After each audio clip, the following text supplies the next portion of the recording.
আর দুঃখ দুর্দশা স্পর্শ করার পর যদি আমি তাকে নিয়ামত আস্বাদন করাই, তাহলে সে অবশ্যই বলবে আমার থেকে বিপদ আপদ দূর হয়ে গেছে, আর সেই হবে অতি উৎফুল্ল অহংকারী।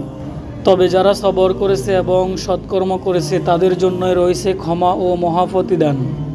তাহলে সম্ভবত তুমি তোমার উপর অবতীর্ণ ওহীর কিছু বিষয় ছেড়ে দেবে এবং তোমার বুক সংকুচিত হবে এই কারণে যে তারা বলে, কেন তার উপর ধনভাণ্ডার অবতীর্ণ হয়নি কিংবা তার সাথে ফেরেশতা আসেনি।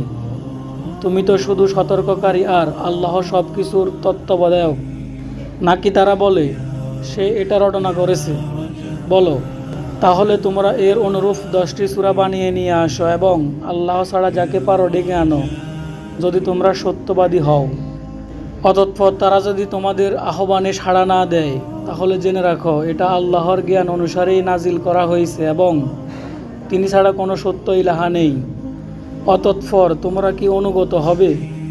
যেই ব্যক্তি দুনিয়ার জীবন ও তার জুলুস কামনা করে, আমি সেখানে তাদেরকে তাদের আমলের ফল পুরোপুরি দিয়ে দেই এবং সেখানে তাদেরকে কম দেওয়া হবে না।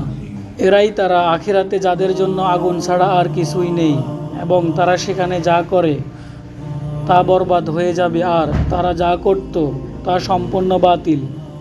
যারা তার রবের পক্ষ থেকে স্পষ্ট প্রমাণের উপর প্রতিষ্ঠিত এবং অনুসরণ করে তার পক্ষ থেকে একজন সাক্ষী, এবং যার পূর্বে রয়েছে মুসার কিতাব পথপ্রদর্শক ও রহমত স্বরূপ, তারা কি ওই লোকদের মতো যারা দুনিয়া ও তার জৌলুস কামনায় বিভোর?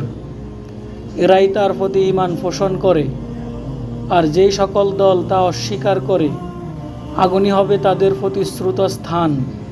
সুতরাং তুমি এতে মোটেও সন্দেহের মধ্যে থেকো না, নিশ্চয়ই তা তোমার রবের পক্ষ থেকে প্রেরিত সত্য, কিন্তু অধিকাংশ মানুষ ঈমান আনে না।